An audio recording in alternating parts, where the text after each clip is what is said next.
Audio video इसके लिए। हाँ जी, गुड इवनिंग। तो लास्ट वाली जो क्लास थी वो अपने फिजिकल डिवीजन में पूर्वी मैदान को लेकर थी। तो पूर्वी मैदानी भागों को हमने स्टार्ट किया था, जो कि अरावली के ईस्ट में होने के कारण इनको ईस्टर्न प्लेन अर्थात पूर्वी मैदान कहा जाता है। पूर्वी मैदानी भागों का जो निर्माण है, जैसा कि आपको बताया मैंने, कि इसमें जो रिवर्स होती हैं, नदियां जो होती हैं, वो सेडिमेंट अर्थात अवसादों को जमा करती हैं, उससे ये मैदानी भाग बने हुए हैं। और इस मैदानी भाग का जो निर्माण है वो मुख्यतः प्लीस्टोसीन एज अर्थात जिस समय उत्तर विशाल मैदान का जो निर्माण हुआ, लगभग उसी के समकालीन मैदानी भाग माने जाते हैं।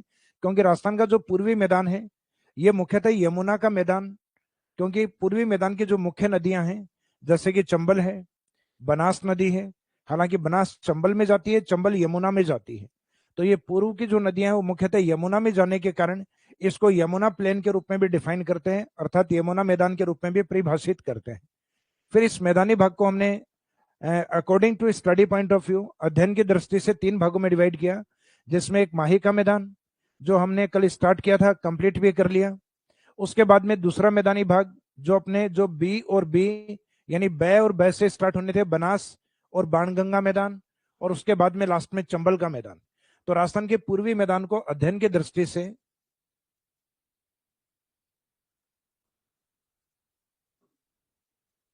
राजस्थान के ईस्टर्न प्लेन या पूर्वी मैदान को अध्ययन की दृष्टि से कितने भागों में डिवाइड किया? 3 भागों में, जिसमें एक राजस्थान के सदन की तरफ माही मैदान, ये कंप्लीट हो गया था। सेकेंड पार्ट जो अपने को स्टार्ट करना था, Banas and Banganga plane,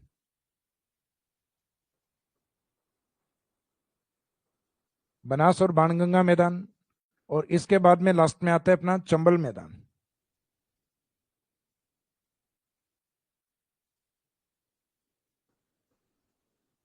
Chambal plane या चंबल का मैदान।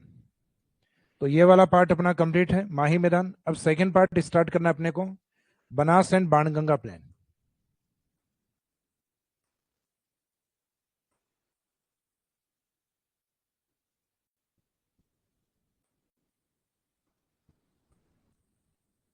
अब इन मैदानी भाग में बनास और बाणगंगा मैदान में, बनास एवं बाणगंगा मैदान, इसमें स्टार्ट करना है अपने को, क्योंकि ये दोनों मैदानी भाग में पहले हम कवर करेंगे बनास प्लेन। तो उसमें फर्स्ट स्टार्टिंग यानी बी पॉइंट है,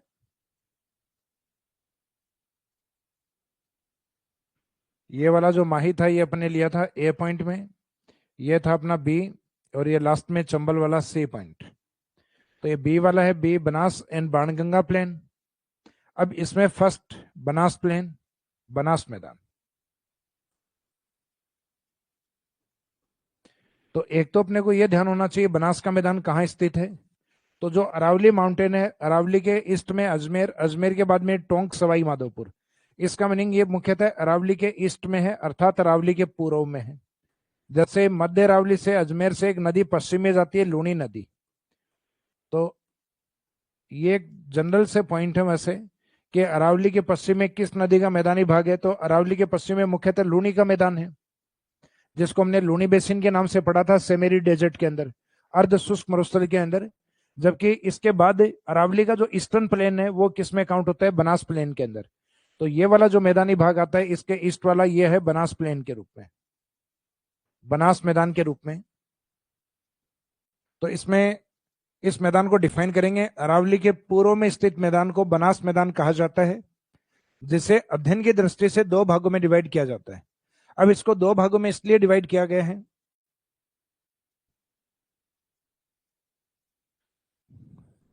क्योंकि बनास का जो दक्षिणी मैदानी भाग है, जो कि मुख्यतः राजसमंद, कुछ आंशिक भाग उदयपुर, चित्तौड़गढ़ एंड भीलवाड़ा, ये वाला पार्ट है बनास का दक्षिणी मैदान, जो कि ऐतिहासिक मेवाड़ की तरफ होने के कारण इसको मेवाड़ प्लेन भी कहा जाता है। तो बनास के दक्षिणी मैदान को मेवाड़ का मैदान। फिर नॉर्थ में ये अजमेर, टोंक एंड सवाई माधोपुर, यहां तक फैला हुआ है ये बनास का उत्तरी मैदानी भाग, जिसमें टोंक के मालपुरा से लेकर करौली के बीच में माना गया है। हालांकि ना तो ये मालपुरा में ना करौली में, इन दोनों के बीच में है ये। तो नॉर्थ में इसको नाम दिया गया मालपुरा करौली का मैदान, क्योंकि इन दोनों के बीच में लोकेटेड, स्थित होने के कारण ये नाम मिला हुआ है इसको मालपुरा करौली प्लेन। तो ये बनास के नॉर्थ में है और मेवाड़ का प्लेन इसके साउथ में है। तो इनको डायरेक्शन के अकॉर्डिंग डिफाइन करते हैं अपन कि बनास के दक्षिणी मैदान को जो मेवाड़ की तरफ है उसको मेवाड़ का मैदान, और बनास के उत्तरी मैदान को मालपुरा करौली का मैदान कहा जाता है। अब जनरली हम देखते हैं कि मेवाड़ के राजाओं ने अपने आप को स्वतंत्र बनाए रखने के लिए काफी लंबे समय तक संघर्ष किया, और संघर्ष किया, युद्ध लड़े, जिसमें इन लोगों की यानी जो प्राणों की आहुति, या यूं कहें कि इनका युद्ध के दौरान खूब रक्त बहा। तो रक्त का मीनिंग होता है जिसमें आरबीसी निकलती है। तो मेवाड़ के मैदान को हम उसी टाइटल से याद रखेंगे कि युद्ध लड़ने से मेवाड़ के राजाओं की क्या रक्त बहने से क्या निकली, आरबीसी। तो ये मेवाड़ का मैदान है, आरबीसी का मैदान। राजसमंद, भीलवाड़ा और चित्तौड़, और ये आरबीसी किसकी थी, उदयपुर के राजाओं की। तो इसमें उदयपुर भी शामिल है, राजसमंद, भीलवाड़ा, चित्तौड़ भी शामिल है। जबकि उत्तरी भाग है वो मालपुरा करौली का मैदान। तो माल, माल यानी पैसा, तो माल किस में होता है, एटीएम्स में। तो जो उत्तरी मैदानी भाग है इसको हम कहते हैं, एटीएम के ऊपर एस लगाना है तो एटीएम्स। तो ये मैदानी भाग अजमेर, टोंक एंड सवाई माधोपुर। तो ये वाला जो उत्तरी मैदानी भाग जिसमें माल शब्द है, तो माल यानी एटीएम्स। और जो मेवाड़ का मैदान है तो उन मेवाड़ के राजाओं ने रक्त बहाने के कारण उनको आरबीसी मैदान के नाम से राजसमंद, भीलवाड़ा, चित्तौड़ एंड उदयपुर। तो इस तरीके से ये जिले आपको इजीली याद हो जाएंगे। हालांकि जनरली हम नदियां पढ़ते हैं तो नदियों में भी ये मैदानी भाग वापस कवर होता है, क्योंकि बनास नदी जब पढ़ते हैं तो उसके मैदान को भी हम उसके कैचमेंट एरिया को भी दो भागों में डिवाइड करते हैं कि बनास का कैचमेंट एरिया या अपवा क्षेत्र दक्षिण में मेवाड़ का मैदान है, और नॉर्थ में उसका जो कैचमेंट एरिया वो मालपुरा करौली के नाम से है। तो जब नदियों वाले पार्ट को कवर किया जाता है तब भी ये रिपीट होगा।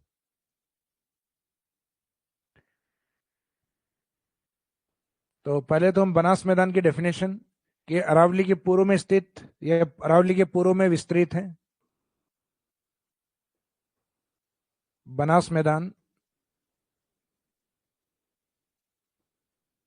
अरावली के पूर्व में विस्तृत है, या अरावली के पूर्वी भाग में विस्तृत।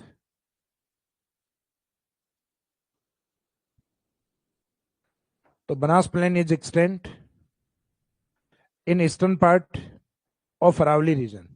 यह अरावली के पूर्व में विस्तृत है, पूर्व यानी ईस्ट वाले पार्ट में, पूर्व में विस्तृत है, जिसे अध्ययन की दृष्टि से दो भागों में बांटा गया है।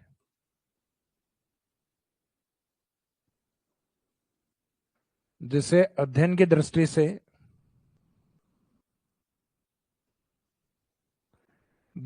दो भागों में बांटा गया है।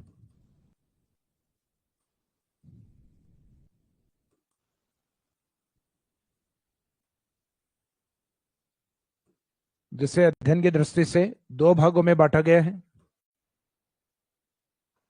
तो according to study point of view Banas plain is divided into two parts. दो भाग में, एक तो दक्षिणी मैदानी भाग है वो किस नाम से, इसका मेवाड़ मैदान, मेवाड़ प्लेन।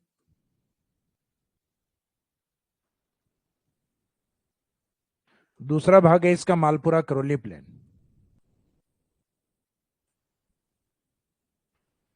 मालपुरा करौली मैदान।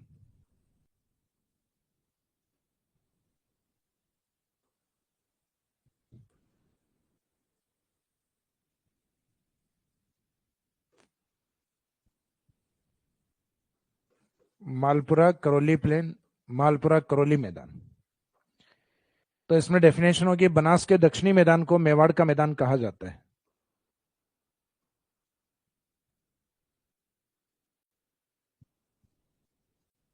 बनास के दक्षिणी मैदान को यानी डायरेक्शन के अकॉर्डिंग डिफाइन किया गया है। Southern plain of Banas is known as Mewar plain.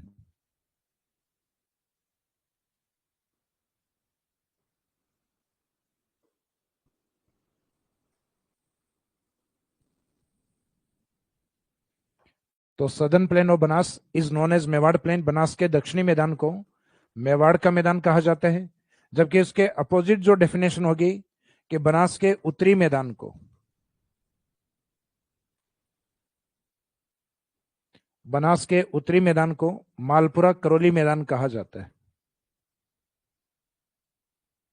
तो इसका मीनिंग ये डायरेक्शन वाइज इसके अपोजिट रहेगा। तो इन दोनों में डेफिनेशन अपोजिट होती है। एक बनास का दक्षिणी मैदान है मेवाड़ का, और ऊपर वाला मैदानी भाग है वो मालपुरा और करौली के बीच में।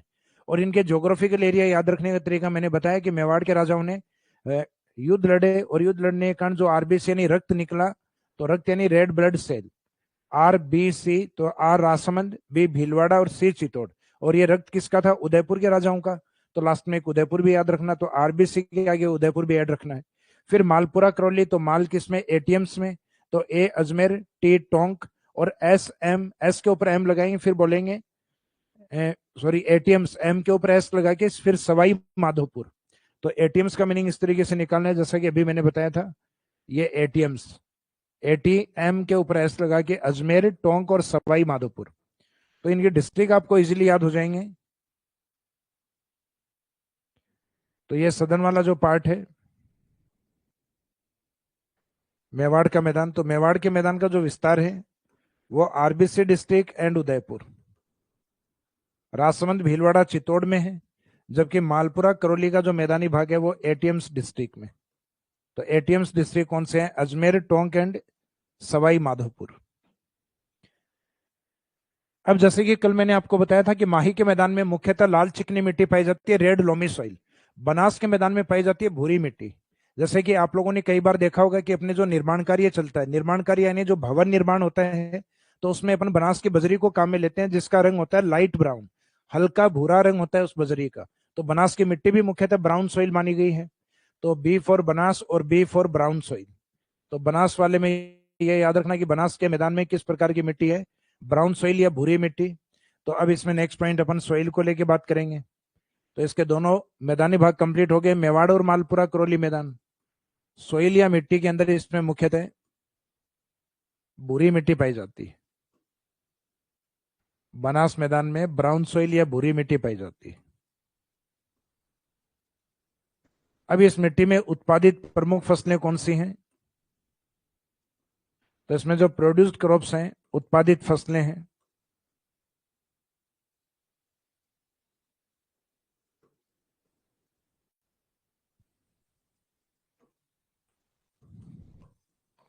जो प्रोड्यूस्ड क्रॉप्स या उत्पादित फसलें, उनमें कौन कौन सी क्रॉप्स हैं मेन? तो जो मेवाड़ वाला एरिया उसमें मक्का अधिक बोया जाता है, अपने भीलवाड़ा चित्तौड़, क्योंकि माही के निकट है मेवाड़। और एक अजमेर भीलवाड़ा के बीच में जवार का उत्पादन अधिक होता है, जवार को कहा जाता है सोरगम। पहले की जो पीढ़ियां थी, बाजरे से भी पहले अधिक सेवन किसका करते थे? जवार का।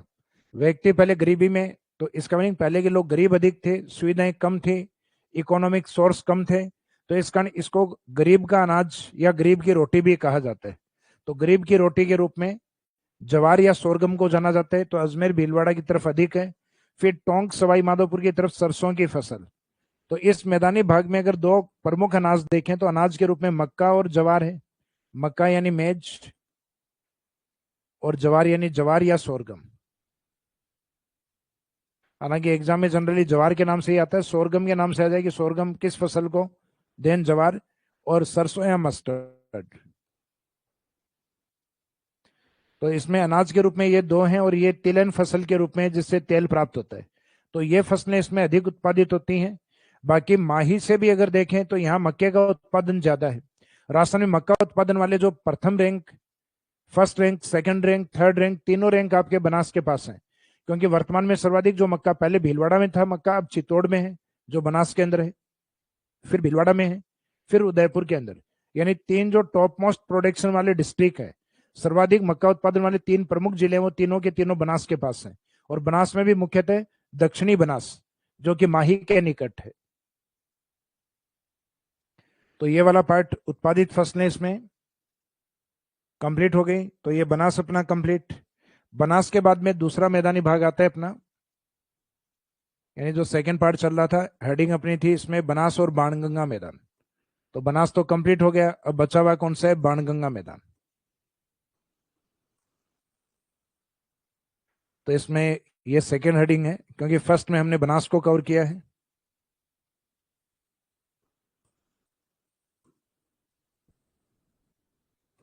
बाणगंगा मैदान।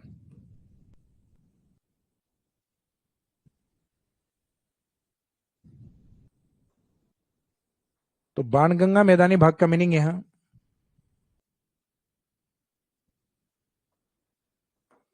ये वो मैदानी भाग है जो जयपुर के नॉर्थ में कोटपुतली बहरोड यानी बेराट की पहाड़ियों से निकलती है नदी। तो इसमें एक तो कोटपुतली बहरोड डिस्ट्रिक्ट शामिल है। यहां से नदी इस साइड में आती है, पहले जयपुर की तरफ, फिर दौसा और भरतपुर की तरफ जाती है। तो इसमें आंशिक भाग जयपुर का, जयपुर के इसमें दौसा और दौसा के आगे भरतपुर। तो पहले इसमें सिर्फ ये 3 जिले काउंट होते थे बाणगंगा के अंदर। तो अब बाणगंगा ही मैदान में ये डिस्ट्रिक्ट और ऐड होगा, कोटपुतली बहरोड। अब जो अरावली और नदियों के बीच में जो मैदानी भाग होते हैं, उनको जनरली हम लूनी के मैदान की तरफ एक नाम दिया था यहाँ पे, रोही प्लेन। तो वही शब्द यहाँ पे भी यूज किया जाता है। वहां तो हमने यूज किया था कि लूनी और अरावली के बीच के उपजाऊ मैदानी भाग को रोही कहा जाता है। A fertile plain which is situated between Luni and Aravalli is known as Rohi plain. कि लूनी और अरावली के बीच के उपजाऊ मैदानी भाग को रोही कहा जाता है। तो यहाँ पे बाणगंगा के मैदान को ही रोही बोला गया है। वास्तव में देखा जाए तो एक कॉन्सेप्ट होता है ये, यानी मीनिंग होता है इसका, कि पर्वत और नदियों के बीच के जो मैदानी भाग है वो अपने आप में रोही है। तो बाई चांस पूछ लिया जाए राजस्थान में किस नदी का मैदानी भाग है, रोही है, तो बाणगंगा। बाणगंगा ऑप्शन नहीं हो तो ये आंसर मान लेना फिर लूनी को। तो फर्स्ट लाइन बाणगंगा मैदान में, बाणगंगा मैदान को रोही मैदान भी कहा जाता है।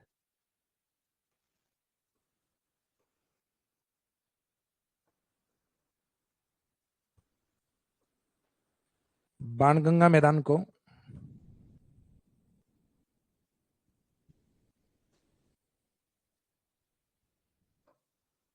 रोही मैदान भी कहा जाता है।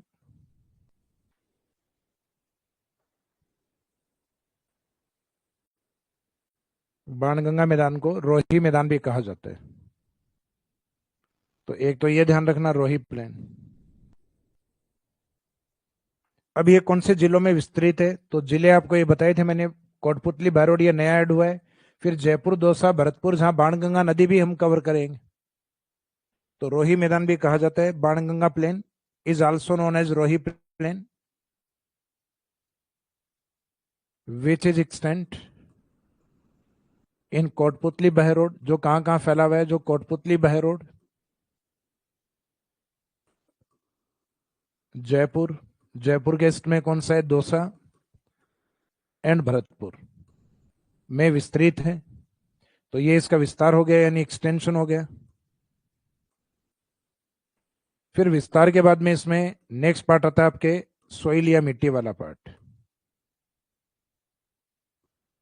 बाणगंगा मैदानी भाग में सबसे उपजाऊ मिट्टी पाई जाती है, अर्थात एलुवियल सोइल। एलुवियल सोइल का मीनिंग है जलोढ़ मिट्टी। तो इसमें एलुवियल सोइल या जलोढ़ मिट्टी पाई जाती है। और ये जलोढ़ मिट्टी में उत्पादित प्रमुख फसलें जो हैं, यानी क्रॉप्स प्रोडक्शन या फसल उत्पादन,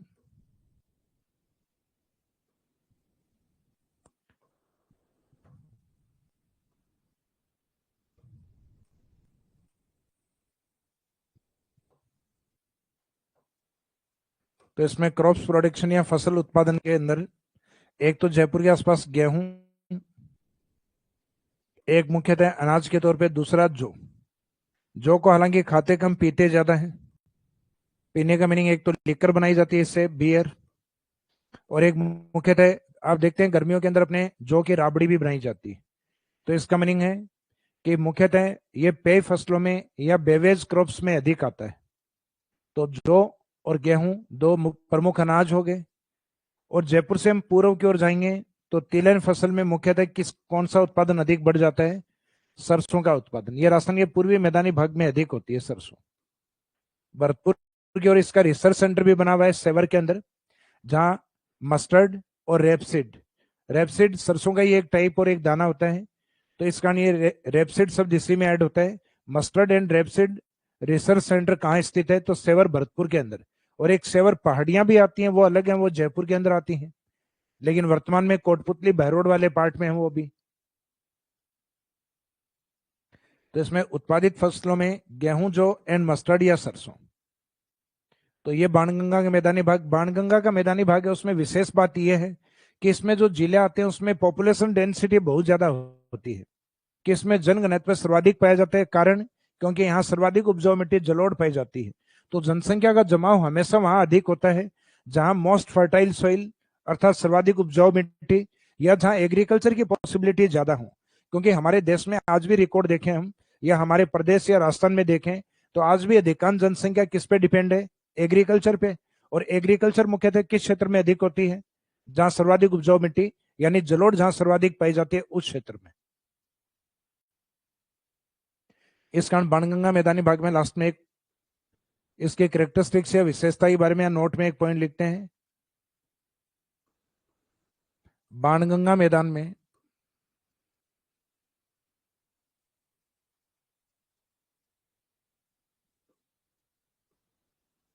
जनघनत्व सर्वाधिक पाया जाता है।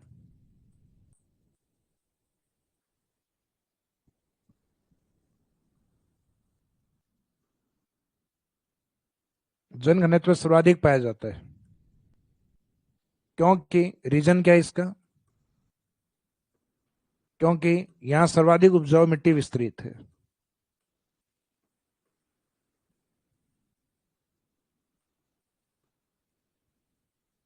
क्योंकि यहां सर्वाधिक उपजाऊ मिट्टी, ब्रैकेट में हम लिख सकते हैं जलोढ़, क्योंकि अभी थोड़ी देर पहले लिखी थी एलुवियल सॉइल या जलोढ़ मिट्टी, because most fertile soil is extent here.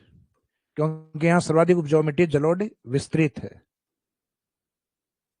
विस्तृत है का मीनिंग फैली हुई है।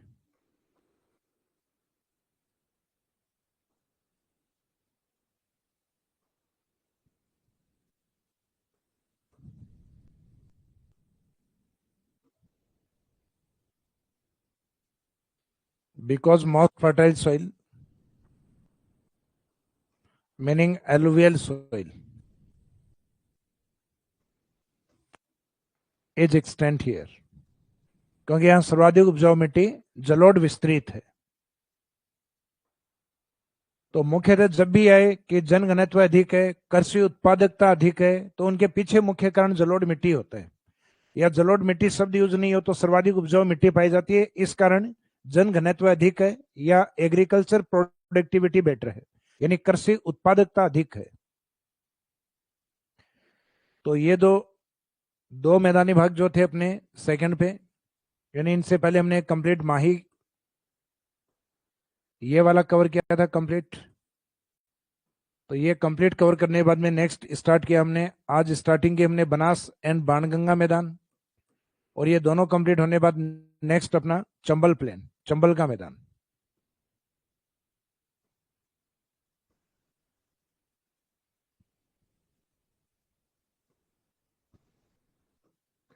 तो चंबल मैदानी भाग है राजस्थान के दक्षिण पूर्व में विस्तृत है। क्योंकि राजस्थान ये हाड़ौती वाले एरिया से होते हुए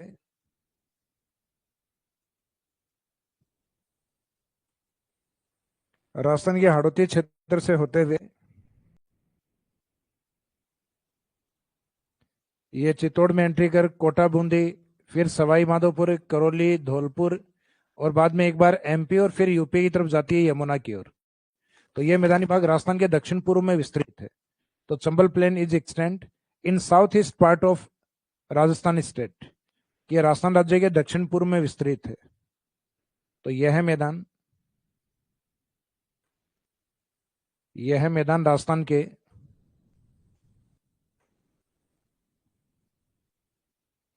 राजस्थान के दक्षिण पूर्व में विस्तृत है। यह मैदान राजस्थान के दक्षिण पूर्व में विस्तृत है, यानी राजस्थान के साउथ ईस्ट पार्ट के अंदर, राजस्थान के दक्षिण पूर्व में विस्तृत। तो ये अच्छा पॉइंट है, इसमें डायरेक्शन पूछे जा सकते हैं कई बार, ये स्टेटमेंट के रूप में दी जा सकती हैं। दक्षिण पूर्व में अब जिले कौन से हैं? तो एक तो इसका एंट्री वाला जिला जहां ट्रिपल सी एक साथ होता है, सी चंबल होता है, सी चित्तौड़ होता है, सी चौरासीगढ़ होता है। तो इसका मीनिंग चंबल की एंट्री कहां से होती है? चित्तौड़ के चौरासीगढ़। तो एक तो सी फॉर चित्तौड़ याद रखना है। फिर दो हाड़ौती के मुख्य जिले कोटा बूंदी, और फिर तीन डांग एरिया वाले सवाई माधोपुर, करौली एंड धौलपुर। तो लगभग इन 6 जिलों में इसका मुख्य विस्तार है। तो ये राजस्थान के दक्षिण पूर्व में विस्तृत है, दक्षिण पूर्व में विस्तृत है, जिसे बीहड़ का मैदान कहा जाता है, जिसे बीहड़ मैदान,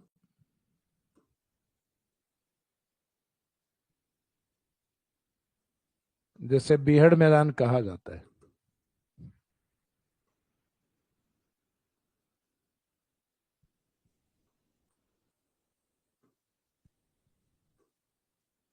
तो which is known as Beehad plane.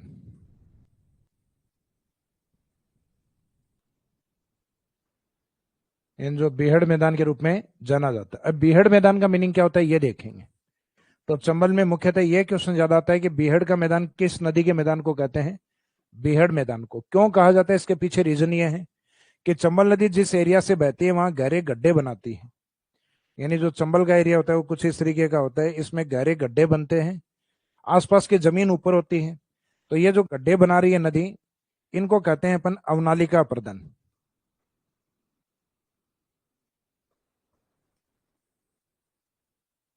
इसका मीनिंग गली रोजन, ये गली बन रही है, इस तरीके से नाली बन रही है।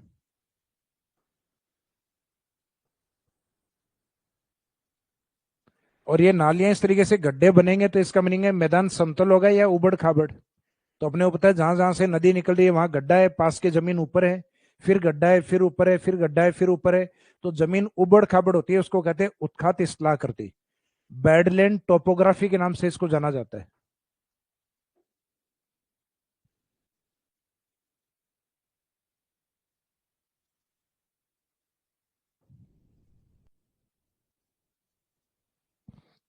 तो अवनालिका प्रदन के कारण ये भूमि किस प्रकार की हो जाती है, ये होती है बैडलैंड, यानी उत्खात। अवनालिका प्रदन के कारण उत्खात स्थलाकृतियों का निर्माण होता है।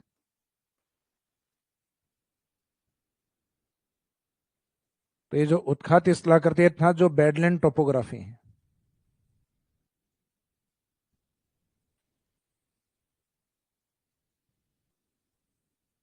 तो ये जो उत्खात स्थलाकृति है, बैडलैंड टोपोग्राफी है, इसी को ही क्या कहा जाता है, इसी को ही कहा जाता है बीहड़। तो बीहड़ क्या है, तो बीहड़ चंबल के द्वारा अवनालिका प्रदन से निर्मित उत्खात स्थलाकृतियों को बीहड़ कहा जाता है। तो बीहड़ को लिखने में ऐसे भी लिखते हैं, इंग्लिश में इसको रेवाइंस रीजन या रेविंस रीजन भी कहा जाता है, यानी बीहड़ क्षेत्र। तो बीहड़ मुख्यतः किस नदी का मैदान, चंबल का मैदान। अवनालिका प्रदन सर्वाधिक कौन सी नदी करती है, चंबल नदी। उत्खात स्थलाकृतियां अर्थात बैडलैंड टोपोग्राफी किस नदी के मैदान में पाए जाते हैं, चंबल। तो आपने लिखा जिसे बीहड़ का मैदान कहा जाता है, बीहड़ का मीनिंग क्या होता है, तो बीहड़ का मीनिंग यहां से लिखेंगे अपन, चंबल के अवनालिका प्रदन से निर्मित उत्खात स्थलाकृतियों को बीहड़ कहा जाता है, अर्थात badland topography which are formed by gully erosion of Chambal. Badland topography which are formed by gully erosion of Chambal river is known as Beehad. यानी जो चंबल के गली इरोजन से बने होते हैं उन उत्खात स्थलाकृति वाले भागों को या बैडलैंड टोपोग्राफी को क्या कहा जाता है, बीहड़। तो इसमें एग्जाम में कोई भी शब्द आ सकता है कि अवनालिका प्रदन का मैदान कौन सा है, चंबल। उत्खात स्थलाकृतियों का मैदान कौन सा है, चंबल। बीहड़ का मैदान कौन सा है, तो वो उत्खात भूमि वाला मैदान है, वही बीहड़ है। और ये ज्यादा उबड़ खाबड़ होने के कारण इन क्षेत्रों में डाकू छुपा करते थे, जिनको पुलिस या उस समय के जो राजा महाराजा थे आसानी से नहीं पकड़ पाते। इस कारण इसको कहते हैं डाकुओं की शरण स्थली। तो इसमें बीहड़ का डेफिनेशन लिखेंगे, यानी चंबल के मैदान को बीहड़ कहा जाता है। अब नेक्स्ट में बीहड़ का अर्थ क्या है।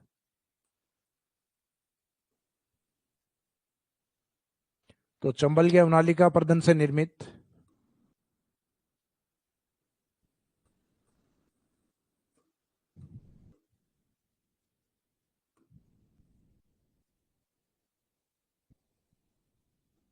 चंबल के अवनालिका प्रदन से निर्मित मैदान को, अवनालिका प्रदन से निर्मित मैदान को या निर्मित उत्खात स्थलाकृतियों को,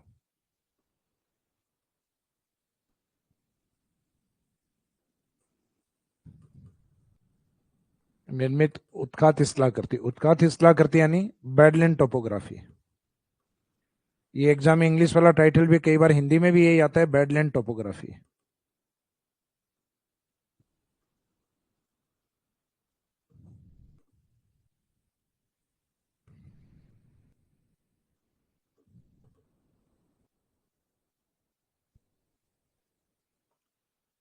अवनालिका अप्रदन से निर्मित उत्खात स्थलाकृतियां बीहड़ कहलाती।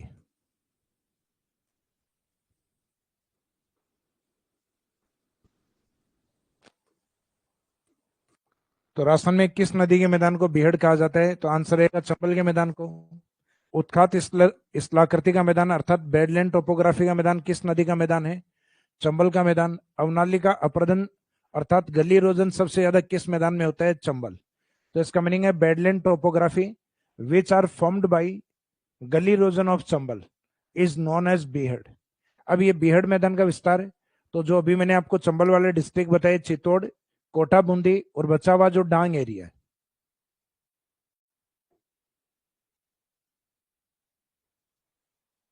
राजस्थान ज्योग्राफी जो फाउंडेशन कोर्स है उसमें टेस्ट सीरीज अपलोड नहीं हुई है अभी तक का। फिजिकल डिवीजन से पहले वाला जो पार्ट है उसका, तो फिजिकल डिवीजन से पहले का जो पार्ट है उसका टेस्ट आपका इस संडे को करवा दिया जाएगा।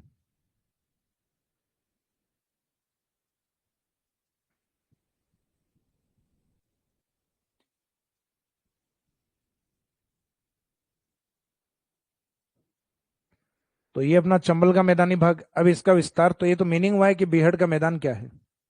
अब इसका जो विस्तार है वो राजस्थान के अंदर जहां से चंबल एंट्री करती है, यानी ट्रिपल सी वाले पॉइंट, चंबल, चौरासीगढ़ और चित्तौड़। तो विस्तार एक तो चित्तौड़गढ़ में है, तो ये डिस्ट्रिक्ट ध्यान रखना है। इसके बाद हाड़ौती के दो मुख्य जिले कोटा, बूंदी। कोटा, बूंदी इसमें शामिल है। इसके बाद में डांग एरिया, तो डांग एरिया में सवाई माधोपुर,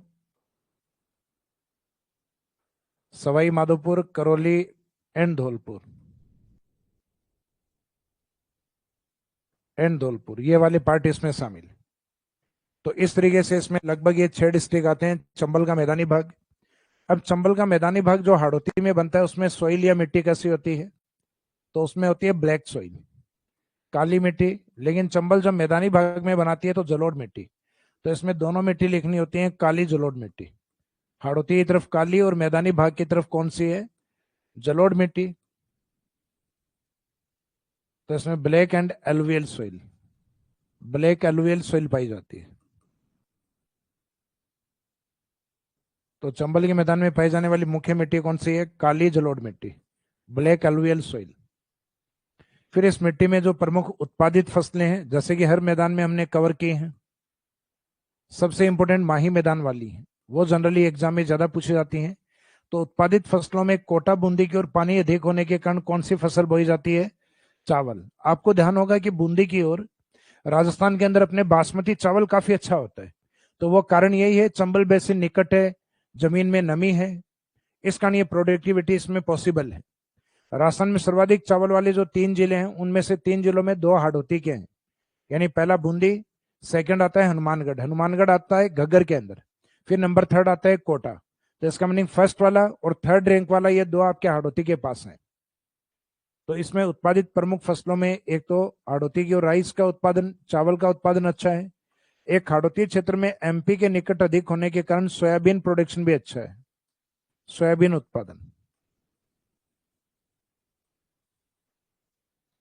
और एक मुख्यतः मसाला फसलें इस क्षेत्र में अधिक होती हैं, ब्लैक सॉइल के अंदर स्पाइसेज क्रॉप्स अधिक हैं।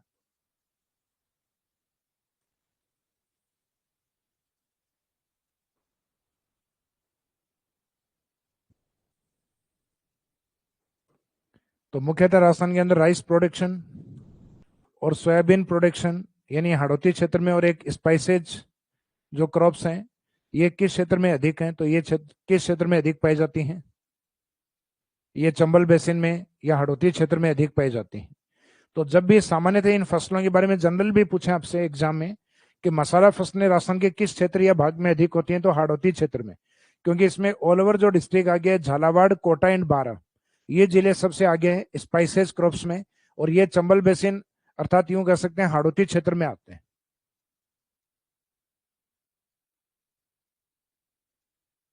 इसके बाद में नेक्स्ट, ये मैदानी भाग वैसे अपने तीनों कंप्लीट हो गए। पूर्वी मैदानी भाग को जिन 3 भागों में हमने डिवाइड किया था, यानी माही प्लेन, माही मैदान, फिर 2 बी और बी वाले यानी बनास और बाणगंगा का मैदान, और एक लास्ट में चंबल प्लेन या चंबल का मैदान। अब इनमें से कुछ शब्द याद रखिएगा आप। बीहड़ का मैदान किस में आता है? तो बीहड़ का मैदान चंबल का मैदान। राजस्थान में मुख्यतः उत्खात या बैडलैंड टोपोग्राफी, उत्खात स्थलाकृति का मैदान तो रहेगा चंबल का मैदान। अवनाली का अपर्दन सर्वाधिक किस मैदान में? तो जहां नदी में पानी अधिक है उसमें अवनाली का अर्थात गली रोजन सर्वाधिक होगा, तो उसमें भी आंसर क्या रहेगा? चंबल। राजस्थान में किस नदी के मैदान को मेवाड़ और मालपुरा करौली का मैदान? तो मेवाड़ और मालपुरा करौली का मैदान था अपने बनास के अंदर। इस मैदानी भाग के 2 पार्ट थे, एक सदर में मेवाड़ मैदान और ऊपर मालपुरा करौली का मैदान। फिर बाणगंगा मैदान को हमने रोही मैदान कहा, और माही के मैदान में हमने कुछ शब्द यूज किए थे। एक तो ट्राइबल एरिया जिसको हम कहते हैं वागड़, तो इसको वागड़ मैदान। ट्राइब्स के अंदर एक मैंने बताया था कि इसमें गोत्र होते हैं जनजातियों में भी, तो एक भाटी होता है इधर जनजातियों में ट्राइब्स में, तो वो भाटी मैदान। और इसी मैदान को राजस्थान के दक्षिणी मैदान को माही मैदान, और इसको बांसवाड़ा और प्रतापगढ़ वाले एरिया में छप्पन का मैदान। और माही के किनारे पे जो मैदान बनता है, किनारे पे यानी प्रतापगढ़ की ओर, तो उस किनारे वाले पार्ट को हम क्या बोलते हैं? कांठल। तो कांठल का मैदान, ये वाले पार्ट इसमें प्रसिद्ध है। तो ये राजस्थान का मैदानी भाग कंप्लीट हो गया। मैदानी भाग के महत्व या इंपोर्टेंस क्या है? तो मैदानी भागों के सामान्यतः इंपोर्टेंस आपको ध्यान है, क्योंकि मैदानों में उपजाऊ मिट्टियां पाई जाती हैं, इस कारण एक तो पॉपुलेशन डेंसिटी और एक कृषि घनत्व अधिक पाया जाता है। तो 2 पॉइंट तो आपके ये आएंगे, पॉपुलेशन डेंसिटी को लेकर और एक एग्रीकल्चर प्रोडक्टिविटी को लेकर, अर्थात कृषि उत्पादकता को लेकर। तो नेक्स्ट है अपना इसमें इंपोर्टेंस ऑफ ईस्टर्न प्लेन। पूर्वी मैदान का महत्व है।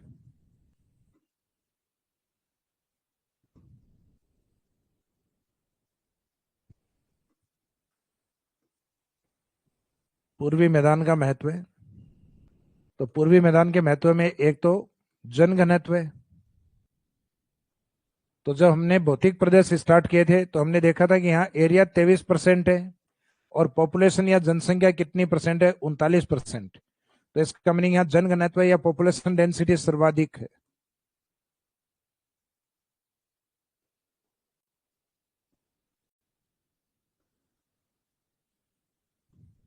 पॉपुलेशन डेंसिटी सर्वाधिक है, जनघनत्व सर्वाधिक है, और इसके पीछे जनरली हम कारण किसको मानेंगे? तो कारण इसमें लिया जाएगा जलोढ़ मिट्टी को, एलुवियल सॉइल को। तो ये इसका मेन रीजन है। और ये सामान्यतः अपने को ध्यान भी है कि जहां उपजाऊ मिट्टी होंगी, क्योंकि सभ्यताओं का विकास भी वहीं होता है जहां नदियां होती हैं। क्योंकि नदियों के पास मोस्टली किस प्रकार की मिट्टी होती है? जलोढ़ मिट्टी। हाँ, लेकिन हर नदी के मैदान में जलोढ़ मिट्टी नहीं होती, क्योंकि वहां के चट्टानों के अकॉर्डिंग होता है, ऐसा नहीं कि पानी के अकॉर्डिंग। तो पानी के अकॉर्डिंग अगर मिट्टियां होती तो पानी तो हर जगह सेम ही होता है, रंगहीन होता है, वही होता है पानी, H2O होता है। तो इसका मीनिंग वो तो सेम ही है पानी का कंटेंट। तो इसका मीनिंग चेंज क्या होता है कि मिट्टी का रंग अलग हो। तो इसका मीनिंग वहां रॉक्स या जो चट्टाने और चट्टानों में पाए जाने वाले जो मिनरल्स हैं वो हर जगह अलग अलग वेरिएशन के हैं, और उनमें वेरिएशन होने के कारण मिट्टियों का रंग जनरेट अलग अलग होता है। तो एक तो ये जनघनत्व, पॉपुलेशन डेंसिटी हाई है, कारण है जलोढ़ मिट्टी या एलुवियल सॉइल।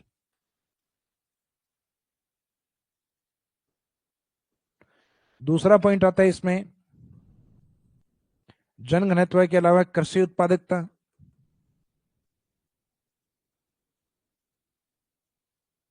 Agriculture productivity.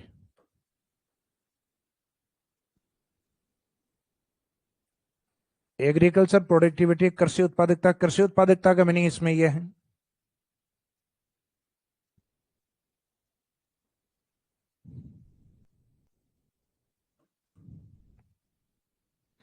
कि राजस्थान के पूर्वी मैदानी भाग में एग्रीकल्चर प्रोडक्टिविटी हाई होती है, कृषि उत्पादकता अधिक पाई जाती है।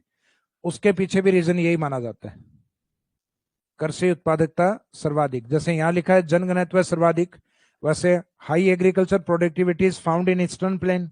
पूर्वी मैदान में कृषि उत्पादकता अधिक या सर्वाधिक पाई जाती है। कारण, तो कारण इसमें भी वही है, जलोढ़ मिट्टी यानी सर्वाधिक उपजाऊ मिट्टी पाई जाती है। और जहां जनघनत्व अधिक होगा तो इसका मीनिंग जहां जनसंख्या जनरली अधिक होती है वहां बेसिक इंफ्रास्ट्रक्चर का विकास अधिक होता है। क्योंकि बेसिक इंफ्रास्ट्रक्चर कौन बनाता है? गवर्नमेंट बनाती है। और गवर्नमेंट उन क्षेत्रों में डेवलपमेंट ज्यादा करेगी जहां लोग अधिक होंगे। क्यों? क्योंकि सरकार को चुनने का आधार लोग होते हैं। तो जहां लोग अधिक होंगे तो सरकार वहां सुविधाएं अधिक करेगी, क्योंकि गवर्नमेंट का वोट बैंक वहां ज्यादा है। तो मैदानी भागों में क्या होता है? Basic infrastructure, road connectivity, transportation service, education service, medical service, ये सारी आपकी मैदानी भागों में अधिक होती है। और आधारभूत अवसंरचना अधिक होने के कारण, अर्थात बेटर कनेक्टिविटी, ट्रांसपोर्टेशन होने के कारण मुख्यतः मैदानी भागों में इंडस्ट्रीज का डेवलपमेंट सर्वाधिक होता है। तो आधारभूत अवसंरचना और इंडस्ट्रीज कहीं ना कहीं एक दूसरे से जुड़े हुए होते हैं। जैसे पश्चिमी राजस्थान के अंदर अपने बेसिक इंफ्रास्ट्रक्चर थोड़ा कमजोर होता है, यानी कनेक्टिविटी इतनी बेटर नहीं है, सुविधाएं इतनी बेटर नहीं है। इस कारण इंडस्ट्रीज भी पश्चिमी राजस्थान की ओर क्या पाई जाती है? अपने जनरली कम पाई जाती है।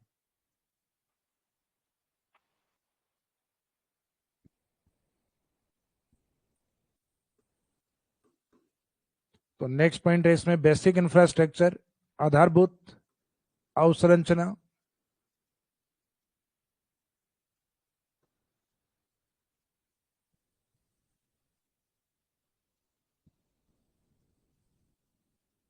आधारभूत अवसंरचना अधिक विकसित।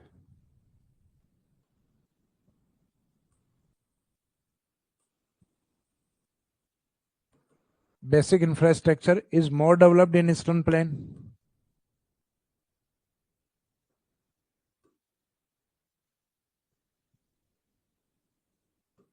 Basic infrastructure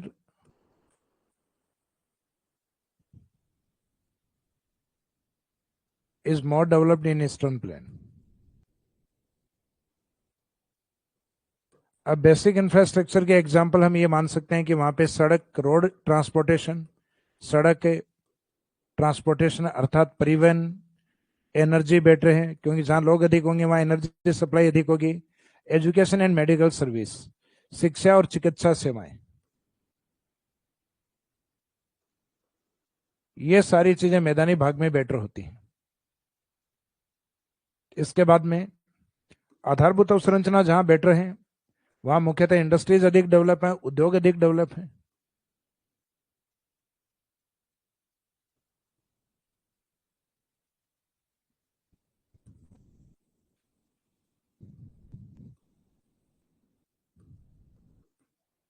पूर्वी मैदान में उद्योग अधिक विकसित है।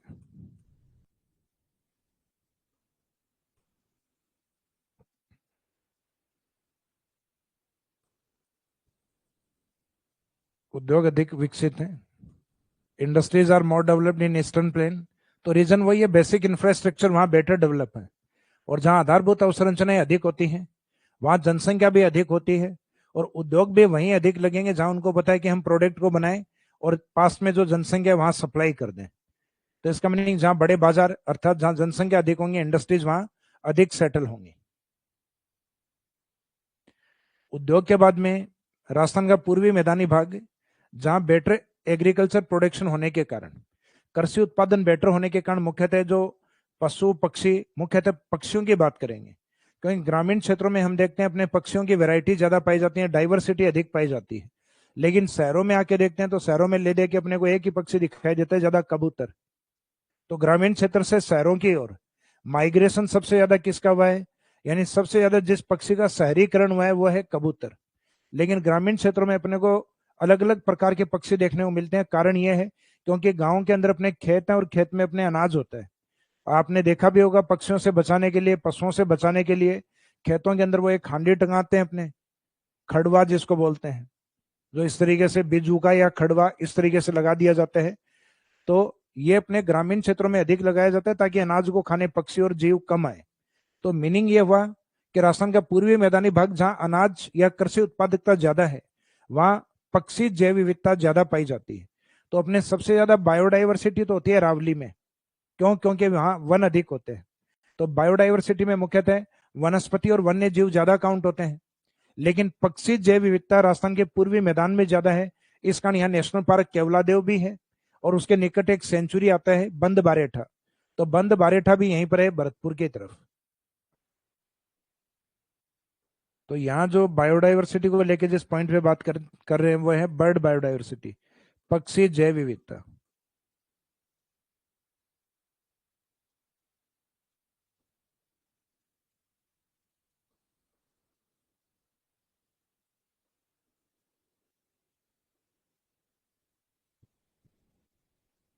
तो इस क्षेत्र में बर्ड बायोडाइवर्सिटी, पक्षी जैविकता अधिक पाई जाती है, बर्ड बायोडाइवर्सिटी अधिक पाई जाती है।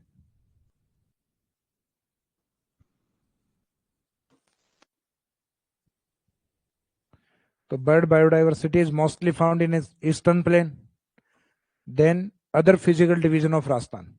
यानी यहाँ जो पक्षी जैविकता यानी राजस्थान के अन्य जो भौतिक प्रदेश हैं उनकी तुलना में अधिक पाई जाती है। फॉर एग्जाम्पल, यहाँ उदाहरण अगर हम देना चाहें,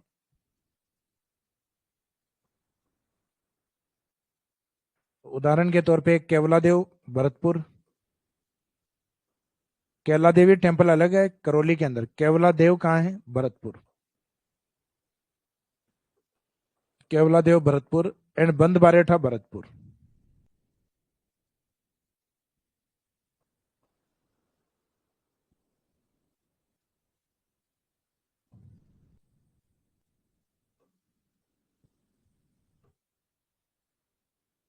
बंद बारेठा भरतपुर, तो ये इसमें इंपॉर्टेंट है, केवलादेव एंड बंद बारेठा। तो राजस्थान का जो पूर्वी मैदानी भाग था, वो पूर्वी मैदानी भाग हमने अलग अलग पार्ट्स में डिवाइड करके अध्ययन किया। फिर बाद में इसमें हमने स्टडी अध्ययन किया, इसके जो इंपॉर्टेंस या इसके महत्व हैं वो क्या है। तो महत्व वाले पॉइंट तो सामान्य से हैं, लगभग ध्यान रहते हैं अपने को कि जो मैदानी भाग है वहां जनघनत्व अधिक होता है। कारण, क्योंकि यहाँ कृषि उत्पादकता और उपजाऊ मिट्टियां पाई जाती हैं, आधारभूत अवसंरचना ज्यादा डेवलप है, इस कारण यहाँ इंडस्ट्रीज अधिक है, और मुख्यतः कृषि के कारण और पूर्वी मैदान में नदियां उपलब्ध होने के कारण, यानी जल भी है और अनाज भी है, इस कारण यहाँ पक्षी आपके अधिक होते हैं। तो बर्ड बायोडाइवर्सिटी यहाँ अधिक पाई जाती है। अब मैदानी भागों से रिलेवेंट एक ऐसा फैक्ट है जो राजस्थान के पूरे मैदानी भागों को कवर करता है, और वो फैक्ट है राजस्थान में दिशा के अनुसार मैदान। तो डायरेक्शन या दिशा में राजस्थान के चारों तरफ के मैदान काउंट करेंगे, वो चाहे आपके डेजर्ट की तरफ हो, चाहे राजस्थान के पूर्वी मैदान की तरफ। क्योंकि कई बार जो एग्जामिनर है वो पूर्वी मैदान नहीं पूछ के डायरेक्शन के अकॉर्डिंग मैदान पूछता है।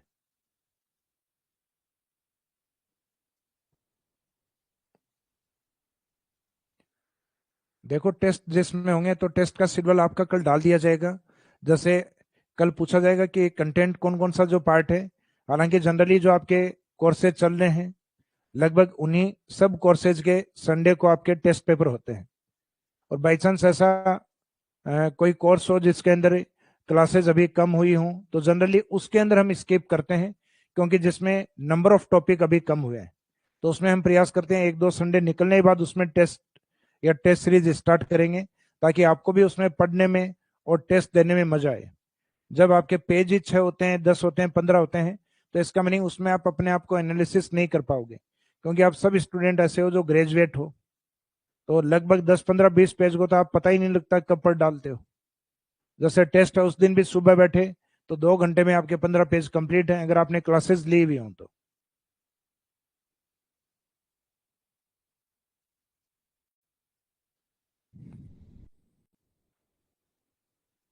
देखो, लैपटॉप वाला जो ऑप्शन है वो हमने शायद स्टार्ट कर दिया है, मेरे को ये जहां तक ध्यान है।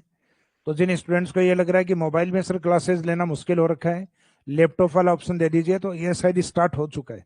आप एक बार ट्रायल कीजिए, अगर फिर भी नहीं हुआ है तो मैं बात करूंगा आज वापस।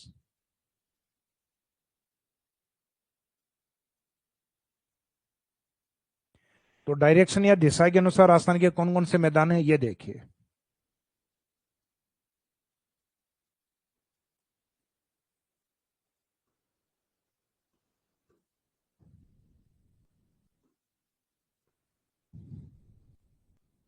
डायरेक्शन या दिशा के अनुसार मैदान, तो इसमें सारे मैदानी काउंट होंगे, क्योंकि इसमें स्पेसिफिक हमने ये नहीं लिखा है पूर्वी मैदान, यानी ईस्टर्न प्लेन शब्द यूज नहीं किया है। तो दिशा के अनुसार मैदान यानी plain, plain division according to direction wise. Plain division यानी जो मैदानी भाग या मैदानी क्षेत्र है, plain division according to direction wise.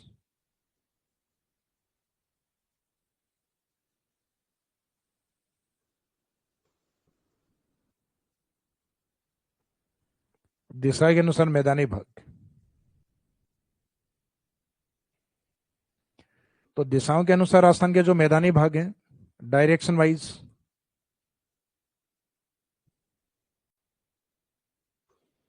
ये हालांकि डायग्राम फॉर्मेट का क्वेश्चन होता है, डायग्राम के अकॉर्डिंग हम देखते हैं कौन कौन से मैदानी भाग किस डायरेक्शन में। जैसे राजस्थान के नॉर्थ में जो मैदानी भाग आता है वो आता है घग्गर प्लेन, जो कि हम डेजर्ट में कवर करते हैं।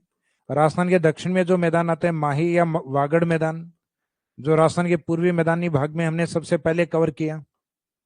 फिर आता है राजस्थान के पश्चिम के अंदर, तो राजस्थान के पश्चिम में आता है लूनी का मैदान। फिर राजस्थान के पूर्वी भाग में, और पूर्वी भाग में मुख्य और बड़ी नदी है चंबल, और उसी में मर्ज होती है बनास। हालांकि बाणगंगा मैदान भी पूर्व में है, लेकिन दोनों में बड़ी कौन है? चंबल। तो पूर्वी मैदानी भाग मुख्यतः चंबल का मैदान मानेंगे हम। फिर राजस्थान के नॉर्थ ईस्ट में हरियाणा होते हुए यूपी की ओर जाने वाली जो नदी है ये यमुना। तो राजस्थान के उत्तर पूर्व की ओर किस नदी का मैदानी भाग है? यमुना का। तो Yamuna plain is situated to the north east of Rajasthan. यह राजस्थान के उत्तर पूर्व के अंदर स्थित है, यानी यमुना मैदान राजस्थान के उत्तर पूर्व में स्थित है। और पाकिस्तान की ओर से जो नदी जाती है उसको कहते हैं इंडस रिवर, अर्थात सिंधु नदी। तो राजस्थान के उत्तर पश्चिम की तरफ, राजस्थान में नहीं है लेकिन राजस्थान के उत्तर पश्चिम यानी पाकिस्तान की ओर किस नदी का मैदानी भाग है? तो उसमें आंसर होता है अपना सिंधु प्लेन, अर्थात इंडस प्लेन। तो Indus plain is situated to the north west part of Rajasthan, कि राजस्थान के उत्तर पश्चिम की ओर कौन सी नदी का मैदानी भाग आएगा? तो उसमें आएगा इंडस का मैदान।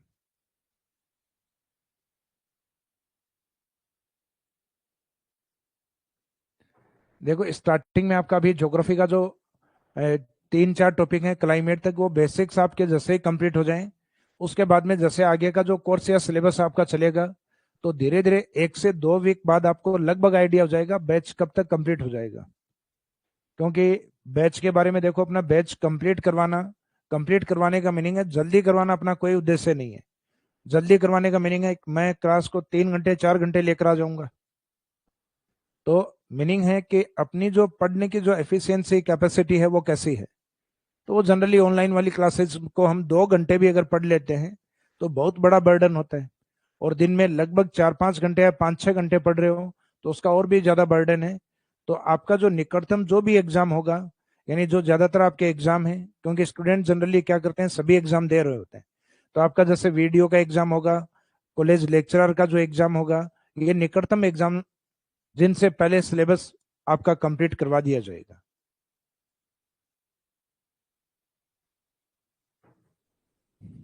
सभी सब्जेक्ट की बात नहीं कर रहा मैं, लेकिन जो आपका जो राजस्थान ज्योग्राफी के अंदर जो स्टूडेंट इनरोल है, तो सिर्फ राजस्थान ज्योग्राफी वाला जो पार्ट है वो तब तक हम कंप्लीट कर लेंगे।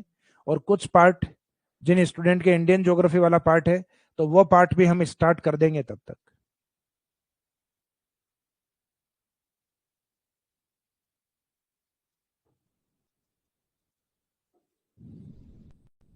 तो ये डायरेक्शन के अकॉर्डिंग मैदानी भाग पूछे जाए, तो अब यहाँ जैसे कई बार क्वेश्चन आते हैं कि राजस्थान ये पूर्वी मैदान का हिस्सा, तो राजस्थान ये पूर्वी मैदान का हिस्सा ये तो है चंबल और माही, लेकिन घग्गर और लोनी है ये पूर्वी मैदान का हिस्सा नहीं है, डेजर्ट का पार्ट है। लेकिन ये डायरेक्शन के अकॉर्डिंग पूछा जा सकते हैं कि राजस्थान के पश्चिम में कौन सा मैदान है। तो राजस्थान के पश्चिम यानी जो डेजर्ट एरिया उसमें मुख्यतः किस नदी का मैदान है? तो डेजर्ट में सबसे बड़ा मैदान होता है लूनी का मैदान। राजस्थान के नॉर्थ में मैदान, तो राजस्थान के तो पूरे बीकानेर संभाग के 4 जिलों में केवल एक ही नदी है घग्गर। तो राजस्थान के नॉर्थ में किस नदी का प्लेन है? तो राजस्थान के नॉर्थ में घग्गर प्लेन या घग्गर का मैदान।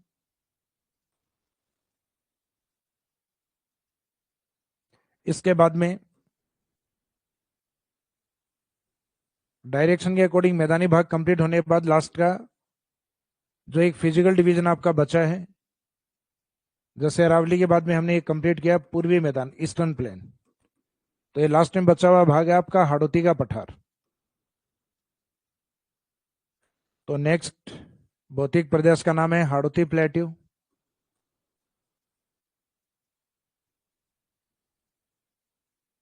हाड़ौती प्लेट्यू या हाड़ौती पठार।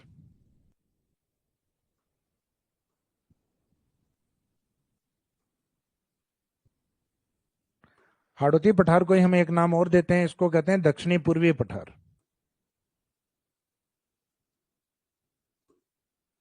इसको सदर्न ईस्टर्न प्लेट्यू भी कहा जाता है। जैसे अपनी जो ज्वालामुखी है, उस ज्वालामुखी से जो निकलने वाला जो मैग्मा है,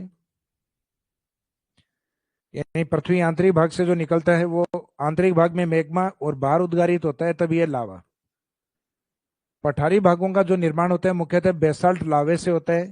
तो हाड़ौती के पठार में एक तो बेसाल्ट चट्टानें ज्यादा हैं, और एक विंध्यन पर्वतमाला भी इस साइड में फैली हुई है, तो मुख्यतः विंध्यन चट्टानें भी मानी जाती है। तो हाड़ौती पठार का जो निर्माण है वो बेसाल्ट और विंध्यन चट्टानों से हुआ है, यानी इन दो रॉक्स को मुख्य रीजन माना गया है। मेन तो है बेसाल्ट और दूसरा है आपका विंध्यन रॉक्स।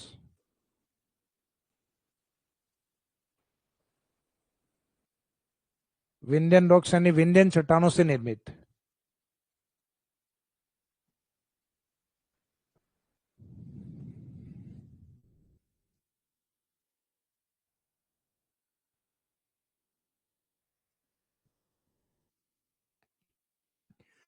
तो एक दो बार तो एग्जाम में एक क्वेश्चन ही आ गया आपके कि हाड़ौती पठार राजस्थान के किस भाग में है, तो इसका दूसरा नाम आ गया दक्षिणी पूर्वी। तो राजस्थान के साउथ और ईस्ट में होने के कारण इसको नाम दिया गया साउथ ईस्ट प्लेट्यू, दक्षिणी पूर्वी पठार।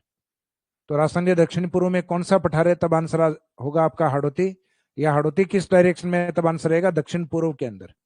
तो इसके दो नाम है, एक तो हाड़ौती क्योंकि इस एरिया में हाड़ा डायनेस्टी या हाड़ा वंश का शासन रहा, इस कारण इसको क्या बोला गया, हाड़ौती पठार।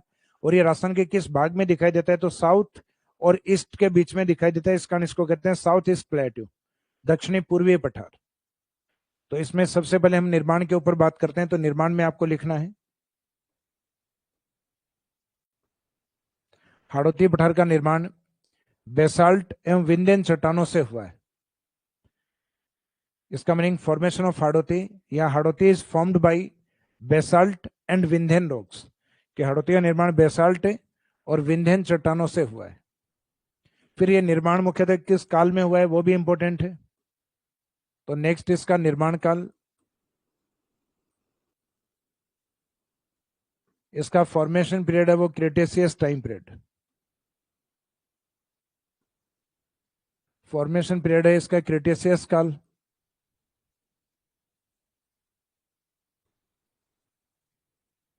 निर्माण काल के बाद में इसकी जो एवरेज हाइट या औसत ऊंचाई जो है,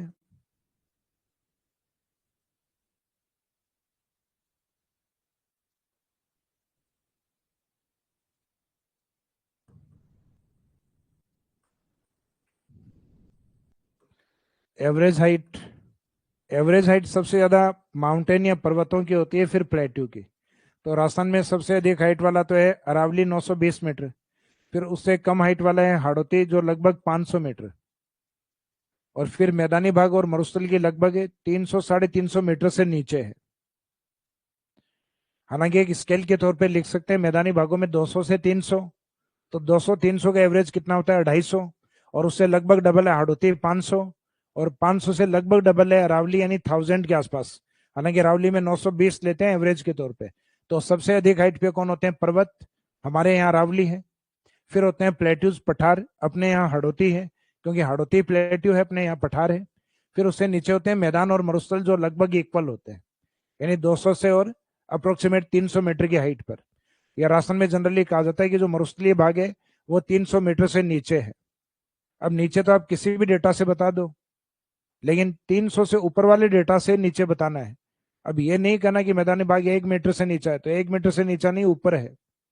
लेकिन बड़े डेटा के अकॉर्डिंग लिख सकते हो 370 मीटर से नीचे है, 500 मीटर से नीचे है, 1000 मीटर से नीचे है। तो इसका मीनिंग 300 के ऊपर वाले जो डेटा है उनके अकॉर्डिंग वो नीचा ही रहेगा फिर। तो इसमें एवरेज हाइट के तौर पे 500 मीटर, ये फैक्ट भी आज के लिए एग्जाम में पूछने लग गए। तो इसका फॉर्मेशन पीरियड है क्रिटेशियस काल, एवरेज हाइट 500 मीटर।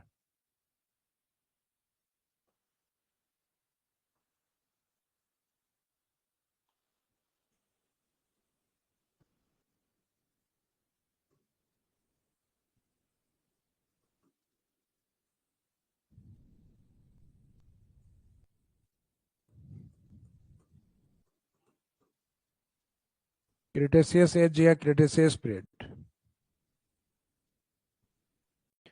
राजस्थान में इससे पहले बना हुआ एक ही भौतिक प्रदेश है जिसको हम कहते हैं अरावली माउंटेन, जो कि कैम्ब्रियन से भी पहले बना है, अर्थात प्री कैम्ब्रियन के अंदर।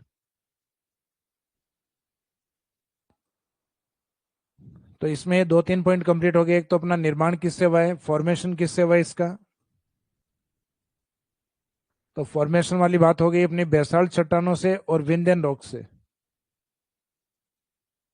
फिर निर्माण काल, जिसके ऊपर अभी अपनी बात हुई है कि इसका जो काल या टाइम पीरियड है क्रेटेशियस काल। फिर इसके जो एवरेज हाइट है, तो एवरेज हाइट लगभग कितनी है, 500 मीटर। अरावली से कम हाइट वाला और आसानी मैदान और मरुस्थल से अधिक हाइट वाला। तो हम कह सकते हैं अरावली के अकॉर्डिंग तो यह है कम हाइट पे, और आसान ये पूर्वी मैदान और पश्चिमी मरुस्थल से है, ये हाइट में ग्रेटर देन यानी उनसे बड़ा है।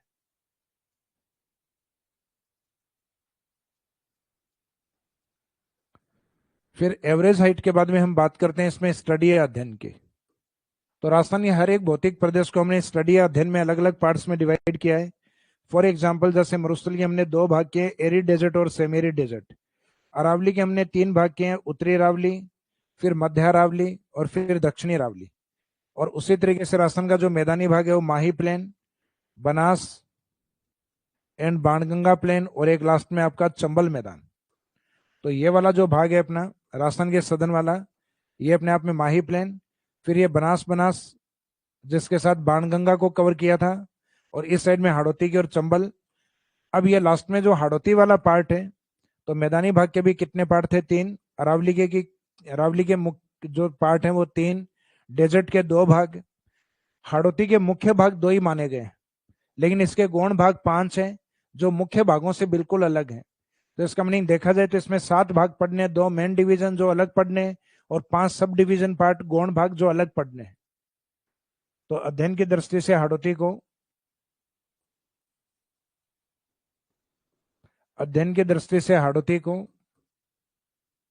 दो मुख्य एवं पांच गौण भागों में बांटा जाता है।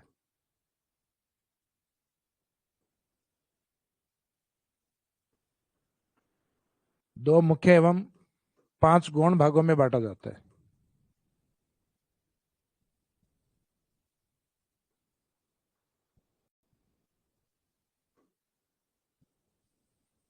इसमें फाइव सब डिवीजन पार्ट इसमें है।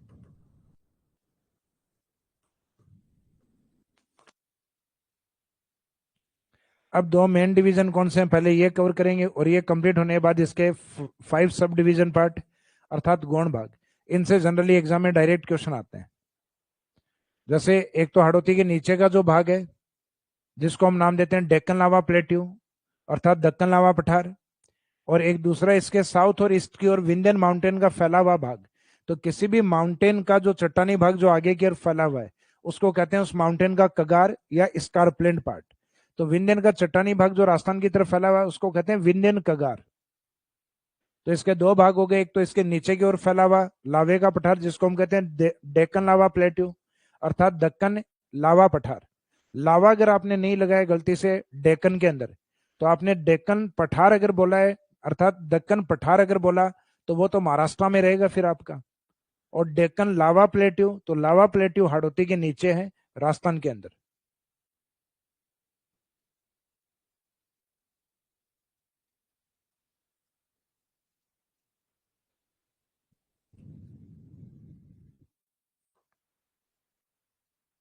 तो ये इसके यहाँ पे जो अपने लिखा है, हाड़ौती ये मेन डिवीजन या मुख्य भाग,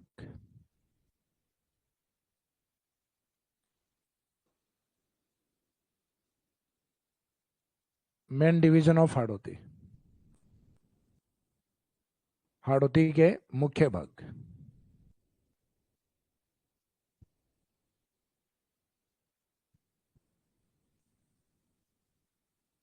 तो मुख्य भाग में एक तो इसके नीचे की तरफ जो पठारी भाग है जिसको हम कहते हैं डेक्कन लावा पठार।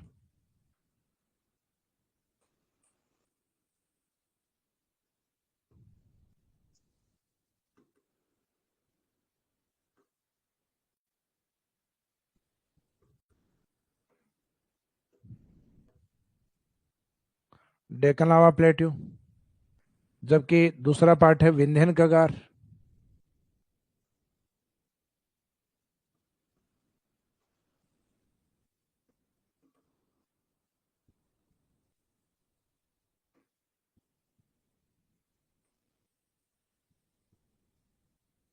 विंध्यन स्कारप्लेंट। तो इस तरीके से हाड़ौती के जो दो भाग है, मुख्य भाग है, अगर उनके नाम पूछे जाए या पूछा जाए कि राजस्थान में जो विंध्यन कगार है वो किसका पार्ट है, तो आंसर रहेगा हाड़ौती। और ये पूछा जाए डेक्कन लावा प्लेट्यू, तो ये भी राजस्थान में किसका हिस्सा है, हाड़ौती। तो इसके इन दो मुख्य भाग यानी जो मेन डिविजन हैं उनको, और उनके 5 सब डिवीजन पार्ट हैं उनको, इनका अध्ययन करेंगे हम अपनी नेक्स्ट वाली क्लास में, यानी कल की क्लास में, जिसके साथ आपका ये भौतिक प्रदेश कंप्लीट हो जाएगा।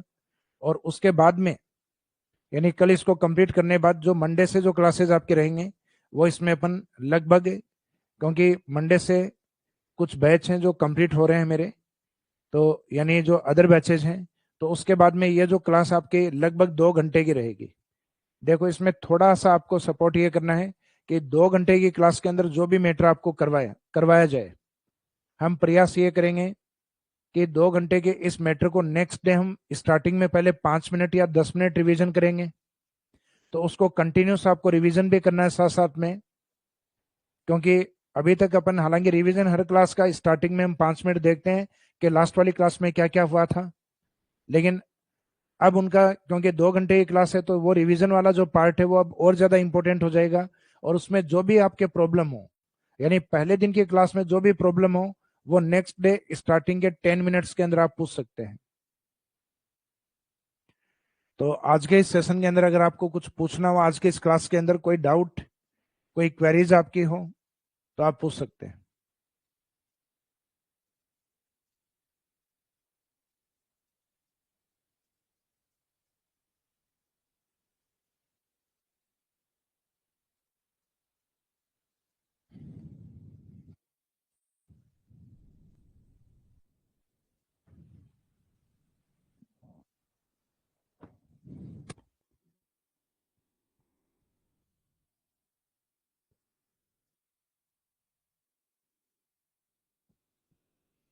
एक स्टूडेंट की क्वेरी थी, वो लैपटॉप में स्टार्ट हो गया है क्या अपना कोर्स? हाँ, वेब वाला स्टार्ट हो गया है। आप एक बार चलाने की उसमें कोशिश करना, स्टार्ट हो गया है।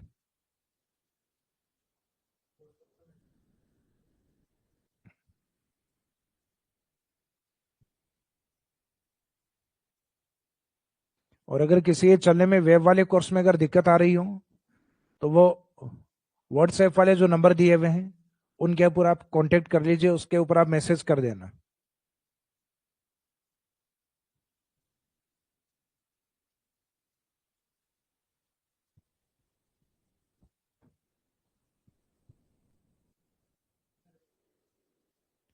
चलो, किसी की कोई क्वेरी नहीं है क्वेश्चंस को लेकर, तो इस सेशन को अपन एंड करते हैं। कुछ प्रॉब्लम हो तो नेक्स्ट क्लास में आप पूछ सकते हैं।